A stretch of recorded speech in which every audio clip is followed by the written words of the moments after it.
मुझे आज विषय दिया गया भाग्य, तो अब मैं भाग्य पे आता हूं।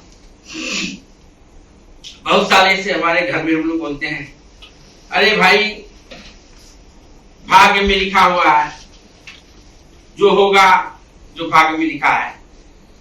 हम लोग जन्म से भाग्य में लिख आए हैं। तो जैसे आप भाग्य की बात करते हैं, वहां कर्म निष्क्रिय हो जाता है, वहां कर्म निष्क्रिय हो जाता है। जैसे गौतम बुद्ध ने एक बात बताई थी कि इस संसार में, दुनिया में जो भी कुछ घटना हो रही है, जो भी कुछ हो रहा है, उसके कारण है। क्या है? कारण। तो और लेकिन हमारे जो हम लोग इस धर्म को अभी तक फॉलो करते आ रहे हैं, तो हमको गुलाम करने के लिए वहां मनोवैज्ञानिक चालें चल दिया है। क्या चालें चल दिया है? अरे भैया आप जो है गरीब हो, आपका पालिश पेन का धंधा नहीं चल रहा है, आपके ऊपर अत्याचार हो रहा है, तो पिछले जन्म का पाप है। क्या है? पिछले जन्म का पाप। यही कंसेप्ट लेके चल रहे हैं। हाँ, अपने भाग्य में लिखा है भाग्य ही खराब है, पनौती लग गई है। तो क्या होते हैं, जो इसका मतलब उसका कारण क्या बता दिया, जन्म के पहले का। तो उसको करेक्शन किया जा सकता है क्या? इसका कारण अभी नहीं है, जन्म के पहले है, उसको आप सुधार सकते हो क्या? नहीं। तो इसका मतलब समाज में, मछुआरा समाज में कभी भी सुधार नहीं होगा जब तक ये सोच लेके चलेंगे कि हमारे भाग्य में लिखा है और वो जन्म के पहले है, पुराने कर्मों का फल है। पुराने, तो वो कंसेप्ट को आपको बदलना पड़ेगा, घर में हमारे बच्चों को कहना पड़ेगा। तो कहना क्या है, अगर किसी चीज का कारण है तो कारण पता चला गया तो क्या होगा? निवारण है। अभी पता चला पहले वही टीबी हो गया, टीबी का लोग बोलते हैं भाई राज रोग है, पिछले जन्म का पाप पहले होगा, तो वैसे खास तो मर जाते थे। लेकिन नहीं पता चला इसका भी कारण होगा, तो कुछ लोगों ने सोचा भाई बैक्टीरिया किसी फाल भेजिला वगैरह होगा, तो उसका जो है वो लोगों ने निवारण सोचा। जब निवारण सोचा तो उसका ट्रीटमेंट भी निकल गया। तो जिसका कारण मिल गया उसका निवारण बड़ा आराम से। और निवारण जब है तो निवारण के कई रास्ते हैं। तो समाज में जैसे उससे ही आपका भाग्य बदलेगा। तो उन्होंने 5 चीज बताया, जिसे पंचशील कहा जाता है, कि भाई हम जो है अगर अपने भाग्य को बदलना चाहते हैं, अपने भाग्य को अच्छा करना चाहते हैं और हर फील्ड में आगे चलना चाहते हैं, तो जो पहला वाला कॉन्सेप्ट है कि जैसे कॉन्सेप्ट है भाई किसी की बच्ची है या औरत है, बच्चे नहीं हो रहे हैं, तो बोलते हैं पिछले जन्म का पाप है, इसलिए आप बाजिन हो। तो आपके सामने ये हमारा जो धर्म से जोड़ के दिया है, सामंती सोच ने तो दीवार खड़ा कर दिया। आप पूजा पाठ करने लगोगे, बकरी वगैरह कटाने लगोगे, बराबर है।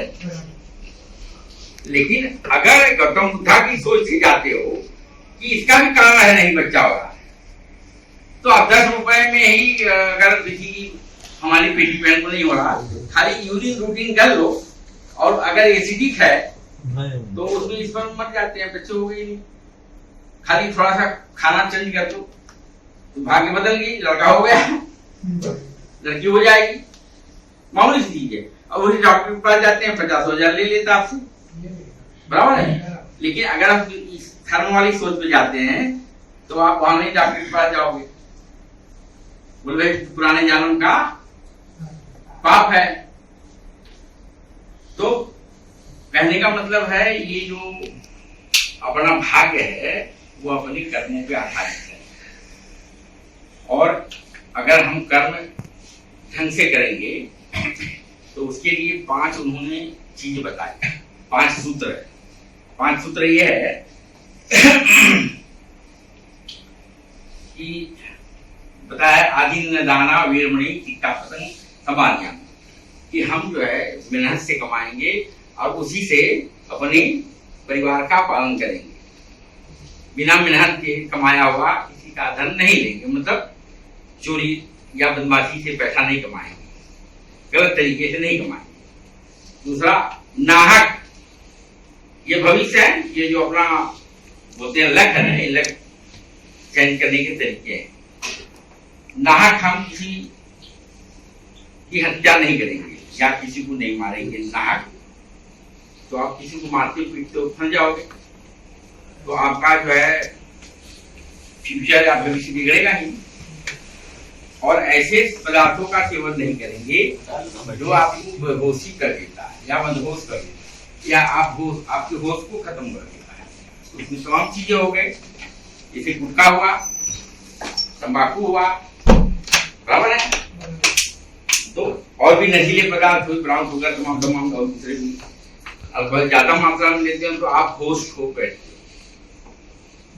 तो होश अगर आपको खोगे तो कल आपको क्या करना है उसकी सोच नहीं रहेगी। आप सोच नहीं रहेगा तो आपका भाग्य वहां सही होगा कि बिगड़ेगा या बनेगा? बिगड़ेगा ही। क्योंकि भाग्य बनाने के लिए आपको रात को सोच के बैठना कि हमें कहाँ जाना है और क्लाइंट से कैसे बात करनी है, या सोफा में या पेंट में या पॉलिश में या बिजनेस में, हमें क्या करना है। अगर आप रात को ही कुछ मान लीजिए ऐसा नशा की बेहोशी में है तो सुबह में ऐसे भाग के जाओगे, बेहोशी में तो आप डिटेरिएट होगे, धीरे धीरे नीचे जाओगे। तीसरा बात, चौथी बात है कि हम जो है हमेशा जो है बच्चों को अपने घर में सच्चा बात, अच्छी बात, प्रोग्रेस की बात हमेशा बात करेंगे, झूठा नहीं बोलेंगे या इधर का उधर बात ज्यादा नहीं करेंगे जिससे किसी का नुकसान हो। तो 3-4 बातें बताएं जिससे क्या है कि आपके आने वाली पीढ़ियां भी सही हो जाएंगी। तो जैसे हम लोग भाग्य की बात करते हैं, 50% आपके हाथ में है, 50% प्रकृति के हाथ में। जैसे मेरा पैर है, अगर मैं बोलो एक पैर उठा लो तो दूसरा भी उठा लो, गिर जाएंगे। तो ये 50% आपके हाथ में है, पहली बात। और 50% प्रकृति क्या है? जैसे मान लो बहुत जोर से बरसात हो गई तो अब बोले आपको रुकना पड़ेगा, भाई ये बंद हो गया तो फिर रुकना पड़ेगा, बराबर है। इसका मतलब आपको बंदी लग गई, आप जा रहे हैं लेकिन नहीं जा पा रहे हैं। फिर बाद में बहुत ज्यादा धूप पड़ेगा, लू चलने लगी तो आपको रुकना पड़ेगा, बराबर है। तो और 50% जो है उसमें फिर डीएनए भी आता है। ये जैसे बाप के जो नहीं, कि बाप का जो कर्म है, माँ का जो कर्म है, वो लड़कियों को भी भुगतना पड़ता है। जैसे मान लो मैं गलत हूँ, मैं एक स्त्री से 10 स्त्रियों से संबंध करता हूँ तो उनको एक बीमारी वीडियर हो जाता है, वीडियर मेंटली से। तो अगर ट्रीटमेंट भी ले लेता हूँ लेकिन जो हमारा बच्चा पैदा होगा, हम ठीक भी हो गए तो मेंटली आईक्यू कम रहेगा। हम पैसा वाले होने के बावजूद भी कितना भी पढ़ाएंगे तो इंटेलिजेंट नहीं बनेगा। तो वो बच्चा जो है, वो बच्चा की गलती नहीं है, वो बाप की वजह से उसका भाग्य बिगड़ गया। फिर हेपेटाइटिस बी है, मान लो कोई लोग है, कुछ लोग ऐसे हैं जेनेटिक हैं, कुछ लोग हैं सेक्सुअली ट्रांसमिटेड है, तो वो भी भाग्य हो गया ना कि भाई आपका भाग्य, आपने तो कुछ नहीं किया। लेकिन कुछ बीमारियां ऐसे हैं कि बाप की वजह से आपको लग गई, तो वो भी भाग्य हो गया ना कि आपकी भाग्य बदल गई। आपकी हाइट नहीं बढ़ेगी, आप मजबूत नहीं होगे, आपकी इंटेलिजेंसी नहीं होगी, आप दिखने में अच्छा नहीं दिखोगे। तो उसके लिए हमें क्या करना चाहिए कि हमारे आने वाली पीढ़ी बढ़िया रहे। जब आप लोग जवानों के लिए बहुत ज्यादा स्पेशली शादी ब्याह हुई है, नहीं देखिए, अगर अच्छी नस्ल पैदा करना चाहते हो, अच्छी नस्ल पैदा करना चाहते हो तो पहली बात है नशे से दूरी बना लो, नशे से दूरी बना लो, बराबर है। नशे से दूरी बना लो तो आपका, और हमेशा जो है ईमानदारी, अच्छी बातें करो, तो क्या होगा, आपका डीएनए चेंज हो जाएगा। डीएनए क्या रहता है, एक केमिकल रहता है जो शरीर के सेल के माइटोकॉन्ड्रिया में रहता है। तो वो आपका धीरे धीरे आपके कर्मों से चेंज हो जाएगा। तो आपका क्या होगा, लक आपका आने वाली पीढ़ियों की सही हो जाएगी। क्या सही हो जाएगी? आपको रोज समय पे उठना चाहिए। उठने के बाद आपको व्यायाम जरूरी करना चाहिए। क्या चीज? व्यायाम। और शरीर में जैसे हम लोग ये घर में अगर ताला न लगाएं, ये घर में ताला न लगाएं, ऐसे चले जाएं तो घर में चोरी हो जाएगी नहीं? चोरी हो जाएगी नहीं? तो इसलिए कितने लोगों को मालूम है शरीर का ताले के बारे में? है किसी भाई को पता है? रमाकांत भाई, किसी को पता है शरीर के ताले के बारे में? देखो, ये शरीर में भी 3 ताले हैं। क्या है? हाँ, तो हमारे लोग को इस चर्चा में आप बता रहा हूँ 3 ताला। जैसे बहुत अहम बात चल रही है, जैसे एक को बोलते हैं जालंधर बंद। जैसे आप रोज व्यायाम करना चाहिए, व्यायाम करोगे वैसे आपका डीएनए तक चेंज हो जाएगा। तो आपके आने वाली जो पीढ़ी है वो हाइट पैदा होगी। और अगर आप गुटखा खाते रहोगे, रोज दारू पीते रहोगे, तो आपका स्पर्म का जो लॉन्ग है, लंबाई वगैरह वो कम हो जाती है। तो आपके जो बच्चे पैदा होंगे अगर लंबे भी हो कीरी की तरह हो जाएंगे। क्या हो जाएंगे? और हमेशा सूत्र ही पैदा होंगे। कितना भी पैसा आप कमा लोगे तो वो इंटेलिजेंट नहीं बनेंगे। तो क्या करना है आपको कि इलिसिट रिलेशन नहीं रखना है कि जो एक मेहरारू मिली के बगली वाले पटा लेंगे। तो वो प्रवृत्ति छोड़नी पड़ेगी जो समाज ने दिया है, एक उसी के साथ रहना पड़ेगा। तभी आप समाज का निर्माण कर सकते हो, तभी मछुआरा समाज आगे जाएगा। तो 3 ताले की बात करें, रोज सुबह में जब व्यायाम कर लिए तो एक जालंधर बन जाता है। तो जैसे ऐसे बंद कर दीजिए, सांस बंद हो जाता और मुंह से कुछ खा भी नहीं सकते हो, तो उसको जालंधर बोलते। जब एक कंठ भी बंद हो जाए तो जालंधर कर दूं मैं बोलते हैं। दूसरा जो है उद्यान बंद होता है। इसे पेट है ना, पेट को ऊपर ले लेते हैं तो अचड़िया ऊपर चढ़ जाती है। तो रोज करते हैं तो आपको डायबिटीज कभी नहीं होगी। डायबिटीज कभी नहीं होगी, गारंटेड। आपको डायबिटीज नहीं होगी, ब्लड प्रेशर होगा ही नहीं। तो उद्यान बंद कितने लोग करते हैं पता ही नहीं है, बराबर है। उसके बाद आगे मूल बंद। मूल बंद मतलब जैसे जहां हम टट्टी करते हैं ना, टट्टी करते हैं तो उसको जो टट्टी करते हैं तो हम लोग ऐसे जोर जोर से लगाते हैं ना, प्रेशर करता है ना, ताकत, तो वैसे ऊपर खींचा जाता है उसको, तो वो एनर्जी खींचे जाता है ऊपर और फिर छोड़े फिर खींचे। ऐसे 5-6 बार रोज करें तो क्या होगा, आपको पाइल्स कभी नहीं होगा। तो आपका क्या है, लक बढ़िया हो जाएगा ना। ये लक की मैं बात कर रहा हूं। आपको पाइल्स नहीं क्या होगा, भगंदर नहीं होगा। आप सेक्सुअली जो है ना, सेक्सुअली प्री इजैकुलेशन नहीं होगा। जैसे बीबी के साथ गए तो 5 मिनट बोले 2 मिनट में गायब हो गए, बम्बार्डिंग पहले हो गई। तो आप मजबूत सेक्सुअली मजबूत हो जाओगे। क्या है, सेक्स का मजा ले सकोगे। हर लोग करते हैं, हमारा बाप भी किया था इसलिए हम आए हैं, लेकिन वो एक तरह का मजा है, आनंद है। तो आप जो है मूलाधार का अगर मूल बंद करते हो तो पहली बात है आपका किडनी की तकलीफ नहीं होगी। क्रिएटिनाइन जो बढ़ता है ना, यूरिक एसिड है ना, बहुत लोगों को बढ़ जाता है, दर्द होता है, वो नहीं होगा। क्योंकि मैं रिसर्च में था, 32 साल वही काम किया हूं। कितना था? 32 साल यही काम किया हूं। तो आपका यूरिक एसिड नहीं बढ़ेगा। अगर मूल बंद का रोज करते हो तो आपका क्रिएटिनाइन बढ़ेगा ही नहीं और किडनी वाला तकलीफ नहीं होगी, बराबर फिल्टर होकर जाएगा।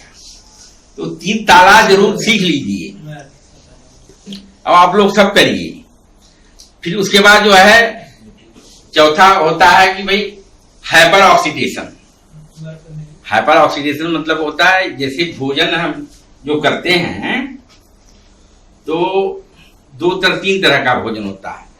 एक होता है अम्लीय, एक होता है क्षारीय और दूसरा होता है मतलब निष्क्रिय, मतलब होता है एसिडिक, अल्कलाइन और न्यूट्रल। मतलब एक खट्टा होगा, एक छाती कड़वा होता है जैसे करेला वाला, एक कोई स्वाद ही नहीं होता है। तो अगर हम स्वास्थ्य के प्रति सचेत हो रहते हैं और अपने मछुआरा समाज में अच्छे अच्छे इंटेलिजेंट बच्चा पैदा करने चाहते हैं तो ये भोजन भी आपको सही से करनी पड़ेगी। हमेशा ज्यादा एसिडिक भोजन नहीं करना है, बीच बीच में क्षारीय भी भोजन करना है। तो क्षारीय भोजन में कैसे, अगर आप हवा को, ऑक्सीजन को ज्यादा लेते हो, जैसे भरते हो, जैसे आप लोगों ने बहुत लोग कुआं देखे होंगे पहले जमाने में, कुआं रहता है तो ये फेफड़ा जो है ऐसे ये कुआं की तरह रहता है। तो हम लोग आधा ही साथ लेते हैं, आधा से कम लेते हैं, आधा कचरा उसमें पड़ा रहता है जब से पैदा हुए तब से। तो कुआं आप लोग अगर देखोगे पुराने लोग, उसमें पानी है तो नया पानी नहीं आता है जब तक उसको साफ न कर दो। पूरा साफ करके फेंक दोगे तभी नया नया सोती झरा पैदा हो जाती है और बढ़िया पानी आ जाता है। मालूम हो किसी को, आप लोग नहीं देखोगे शायद कुआं, हम बचपन में जाके बॉम्बे से देखते थे। पीछे जाइए। तो वैसे ही अगर आपका फेफड़ा है उसको रोज उलझते हैं, अगर उलझते हैं मतलब जैसे अपनी मल्लाह लोग बांध बना करके पानी उलझ देते थे इधर से और मछली पकड़ लेते हैं, तो वैसे ही ये फेफड़े को अगर ज्यादा सांस फेंक करके निकाल लेते हो तो अंदर का जो खराब हवा बहुत सालों से पड़ा हुआ है वो बराबर निकल जाएगा। जब वो खाली हो जाएगा तो क्या होगा, यहां से एयर में से सब भर जाएगा। तो आपका ब्लड जो होता है, ब्लड खून, वो अल्कलाइन हो जाता है। क्या हो जाता है? अल्कलाइन, क्षारीय। तो क्षारीय जब हो जाएगा तो बैक्टीरिया, कोई भी बैक्टीरिया, वायरस, फंगस, ईस्ट, इतने ही एजेंट हैं बीमारी करने वाले, ये अल्कलाइन मीडियम में पनप नहीं सकते, मतलब आपको बीमारी नहीं होगी। तो आपका इसमें भाग्य अच्छा होगा कि बुरा होगा? अच्छा होगा ना। तो खाली करना सीखो, ज्यादा से ज्यादा। तो आप जब सवेरे उठते हो तो खाली करिए इसको, खाली फेंकिए। तो आप तो तमाम गुरु लोग मिले हैं अभी, कपाल भाती क्या क्या बोलते हैं, हम लोग तो बहुत बचपन से, बहुत सालों से कर रहे हैं इस तरह से। तो कहने का मतलब कि आपके स्वास्थ्य के प्रति जागरूकता अपनाएं। और सुबह में जैसे बदन में होती है, बदन में टॉक्सिसिटी ज्यादा हो जाती है, टॉक्सिसिटी को निकालने का एक ही उपाय है। टॉक्सिसिटी मतलब जहरीला पदार्थ। तो जहरीला पदार्थ सुबह में आप नाश्ते में हमेशा फल लीजिए। तो फल क्यों, आप कुछ पूछिए फल क्यों? उसमें ऐसे एंजाइम्स रहते हैं जो आपके बदन की टॉक्सिसिटी को बाहर निकाल देता है। तो आपकी उम्र भी बढ़ जाएगी। आप जो है सहवास के दरमियान में 3 ताला अगर बराबर लगाते हो तो ज्यादा देर तक एंजॉय कर सकते हो और आने वाली पीढ़ियां भी बढ़िया होंगी। उससे आपका लक बढ़िया हो जाएगा। और मैं समझता हूँ इसके बाद बोल करके विराम देता हूँ।